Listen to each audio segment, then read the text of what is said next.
hybridization in converted D systems। Converted D systems में hybridisation कैसे निकालते हैं? अच्छा, क्या होता है कन्वर्टेड डी सिस्टम? आइए मैं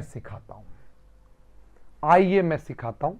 दरअसल जब भी कोई मेटल आयन प्रेजेंट होगा, मेटल आयन प्रेजेंट होगा इन कॉम्प्लेक्सेस, अगर कोई भी मेटल या मेटल आयन कॉम्प्लेक्सेस में प्रेजेंट होगा तो उसके दो तरीके के कॉन्फ़िगरेशन हो सकते हैं।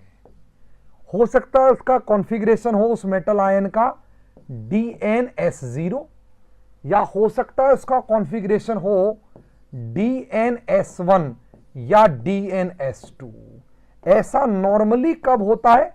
जब मेटल आयन की ऑक्सीडेशन स्टेट्स जो होती हैं वो ऑक्सीडेशन स्टेट या तो जीरो होती है या नेगेटिव होती है। जब जीरो, नेगेटिव या +1 अगर होगी, इन केसेस में नॉर्मली S के सारे इलेक्ट्रॉन बाहर नहीं निकलते, उन केसेस में S में इलेक्ट्रॉन रह जाता है। और ऐसा होता है नॉर्मली जब मेटल की ऑक्सीडेशन स्टेट +2 या +2 से ज्यादा होती है, तब तो इलेक्ट्रॉन S वाले निकल जाते हैं। ऐसे केसेस में जो D का कॉन्फ़िगरेशन बनेगा इसे बोलते हैं एब्सोल्यूट डी कॉन्फ़िगरेशन।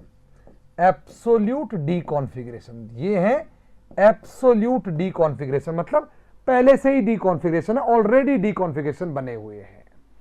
अगर इनमें चर्चा करें, जब जब S में इलेक्ट्रॉन आएगा कॉम्प्लेक्सेस के अंदर, हम उस S के इलेक्ट्रॉन को ऑलवेज D के अंदर पेयर कर देंगे और ऐसे केस में कॉन्फ़िगरेशन बन जाएंगे DN+1S0 या DN+2S0।